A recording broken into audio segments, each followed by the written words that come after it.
기초생활수급자라면 반드시 알아야 할 소득 증가 시 당신의 주거급여가 어떻게 달라지는지 알고 계신가요? 소득이 늘었다고 모든 혜택이 바로 끊기는 건 아닙니다. 더 놀라운 사실은 같은 소득이어도 거주 지역과 가구 구성에 따라 받는 혜택이 완전히 달라질 수 있다는 점입니다. 안녕하세요. 소소하지만 담백한 복지 이야기를 전해드리는 소담이입니다. 오늘은 기초생활수급자분들이 정말 궁금해하시는 소득이 늘었을 때 주거급여는 어떻게 변할까에 대해 알아보겠습니다. 많은 분들이 소득이 조금만 늘어도 모든 혜택이 끊길까봐 두려워하시는데요. 실제로는 그렇지 않습니다. 주거급여는 가구원 수와 거주 지역에 따라 단계적으로 줄어들거나 유지될 수 있어요. 먼저 기초생활보장제도의 급여 종류별 선정 기준을 살펴보겠습니다. 2025년 기준 중위소득의 일정 비율에 따라 4가지 급여가 결정됩니다. 생계급여는 중위소득 32% 이하, 의료급여는 중위소득 40% 이하, 주거급여는 중위소득 48% 이하, 교육급여는 중위소득 50% 이하인 가구에 지원됩니다. 구체적인 금액으로 살펴볼게요. 2025년 기준으로 1인 가구 기준 중위소득은 239만 2013원이고 2인 가구는 393만 2658원, 3인 가구는 502만 5353원, 4인 가구는 609만 7773원입니다. 이를 바탕으로 주거급여 선정 기준을 계산해보면 1인 가구는 114만 8166원, 2인 가구는 188만 7676원, 3인 가구는 241만 2169원, 4인 가구는 292만 6931원으로 이 금액 이하의 소득 인정액을 가진 가구가 주거급여 대상이 됩니다. 자, 이제 실제 사례로 구체적인 계산 과정을 살펴보겠습니다. 2인 가구 기초수급자가 100만원의 생계급여를 받고 있었는데 갑자기 월 200만원의 소득이 생겼다고 가정해봅시다. 첫째, 현재 받고 있는 생계급여가 100만원이라면 이미 인정되고 있는 소득은 약 25.8만원입니다. 이는 2인 가구 생계급여 기준인 125.8만원에서 100만원을 제외한 금액입니다. 둘째, 새로 생긴 소득 200만원에는 근로소득 공, 제 30%가 적용됩니다.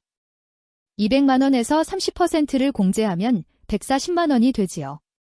계산 과정은 다음과 같습니다. 200만원에 0.7을 곱한 140만원. 셋째, 최종 소득 인정액을 계산합니다. 기존 소득 25.8만원과 공제 후 새로운 소득 140만원을 더합니다. 25.8만원에 140만원을 더한 165.8만원. 이렇게 계산된 최종 소득 인정액은 약 166만원입니다. 이제 각 급여별 선정 기준과 비교해 어떤 급여를 받을 수 있는지 알아보겠습니다.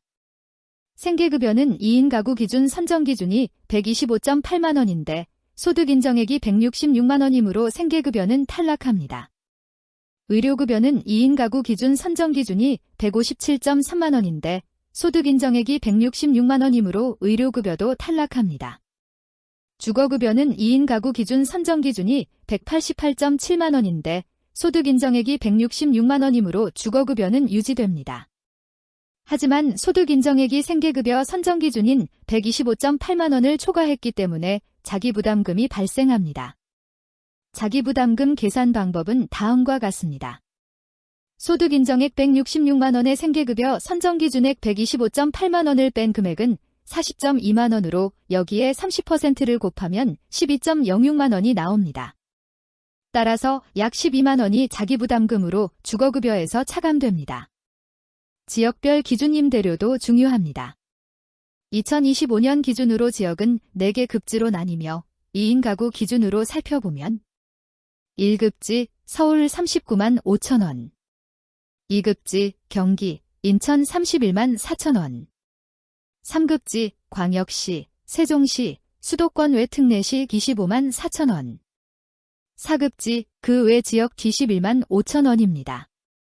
주거급여 최종 계산 과정을 예시로 보여드리겠습니다. 경기도에 사는 2인 가구가 월세 30만원에 보증금 3천만원인 주택에 살고 있다고 가정해보겠습니다. 먼저 보증금 3천만원을 월세로 환산해야 합니다. 3천만원에 0.04를 곱한 후 12개월로 나누면 10만원이 나옵니다. 실제 임차료는 월세 30만 원과 보증금 환산액 10만 원을 더한 40만 원입니다. 이 가구의 기준 임대료는 2급지 2인 가구 기준으로 31.4만 원입니다. 실제 임차료 40만 원이 기준 임대료 31.4만 원보다 높으므로 주거급여 계산의 기준은 31.4만 원이 됩니다. 자기부담금은 앞서 계산한 대로 약 12만 원입니다. 따라서 최종 주거급여는 31.4만 원에 12만 원 뺀 19.4만 원이 됩니다. 주거급여는 보증금분과 월차임분으로 나누어 지급되며 우선적으로 월차임에 충당합니다. 이 예시에서는 19.4만 원 전액이 월차임에 충당되어 집주인에게 지불됩니다. 소득이 늘었을 때 무엇보다 중요한 것은 신고입니다. 소득 변화가 있을 때는 반드시 주민센터나 보건복지상담센터 129번으로 신고하셔야 합니다. 신고하지 않으면 나중에 급여를 환수당하는 불이익을 받을 수 있습니다. 또한 월차임을 3개월 이상 연체하면 주거급여가 중지될 수 있습니다. 연체는 3개월 이상 각 월의 연체액이 각 월의 월차임에서 임차급여를 차감한 금액을 초과할 때 인정됩니다. 예를 들어 월차임 30만 원, 임차급여 19만 원인 경우 매월 11만 원 이상의 연체가 3개월 연속으로 발생하면 연체로 인정됩니다. 정리하자면 소득이 늘어도 급여별 선정 기준에 따라 받을 수 있는 혜택이 다르며 주거급여는 중위소득 48% 이하면 받을 수 있습니다.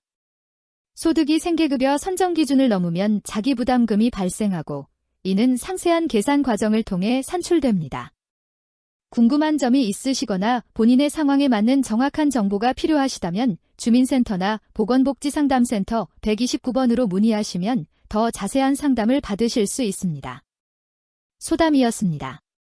다음에도 소소하지만 담백한 복지 이야기로 찾아뵐게요.